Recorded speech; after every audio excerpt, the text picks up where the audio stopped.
Subscribe to get Curried and click on the bell icon for more updates. Nachos are possibly one of the most ordered snacks in any restaurant. Today, let's see a loaded version of the same. And in this, there's also a hidden recipe of a taco seasoning. Hey guys, it's Varun Inamdar and welcome to Get Curried. Let's first begin this recipe with the secret taco seasoning spice. For this, of course, I'm going to use roasted cumin seeds, dried onion powder. To this, I'm also adding in dried garlic flakes or garlic powder, oregano,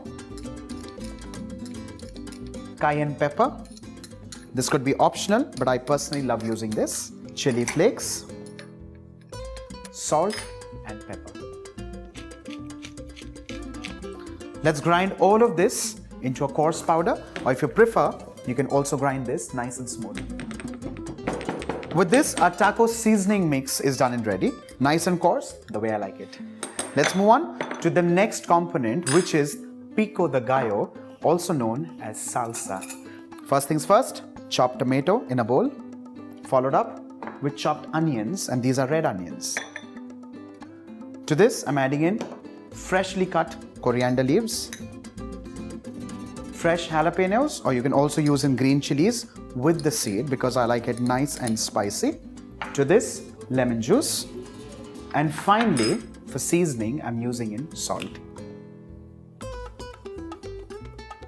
Let's mix all of this together. And with this, your Mexican Pico de Gallo is done and ready. Our taco seasoning mix is ready. Our Pico de Gallo is ready. There are two things that are ready and prepared. The first one is a Mexican cheese dip, and the other one is beans that are boiled and ready. In India, of course, you can use kidney beans or rajma. Boil it nicely till it's nice and mushy. Just kind of mash it up a little and cook it in oil with some salt and paprika or chili powder. As simple as that, you get something like this that is ready. The next one is a cheese sauce. Well, this one can be easily made in the homes. If you have a grocery store or a superstore around you, you can get this ready-made. If you wish to make this in your home, all you need to take is a cup full of milk, half a cup of cheese, in this case, yellow cheddar or white cheddar, depending on what you feel like. You can also use Monterey Jack, which is a very typical Mexican cheese. To this, once the cheese starts getting melted, my mouth is already watering, you add in some salt, add in some pepper, you can add in some garlic and onion powder, mix it up till it's nice and smooth and absolutely thick like this. You can, of course, thicken it up with some corn flour, and that's about it. The next step, of course, is to use a deep plate, something like this, and start building up the loaded nachos. First things first, I'm sliding in the taco chips or the nacho chips. First thing is some salsa or the Pico de Gallo. I'm just keeping some aside because I'm going to need it further so that it looks nice and colorful right on top. The next is to take some dollops of refried beans and just kind of add it here and there.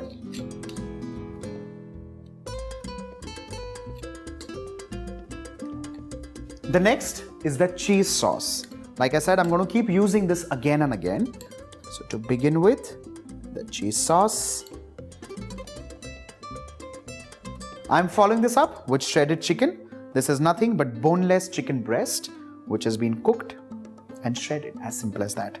Now, because this is kind of bland, that's when the taco seasoning comes in. Generous pinch of the seasoning goes and spikes up the shredded chicken.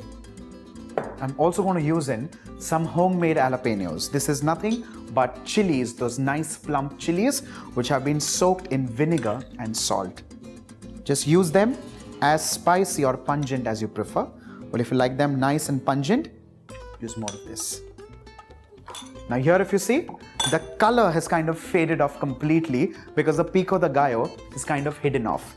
This is when the second layer comes in. So let's add in some dollops again of the refried beans with, of course, some cheese sauce,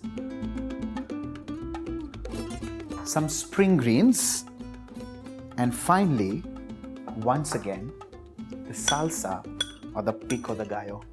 Well, I personally know a lot of my friends who also like baking it after this, but trust me, it just tastes perfect. Well, it's half coated, half not coated, and it's just perfect as a snack. With this, your Mexican loaded nachos are done and ready.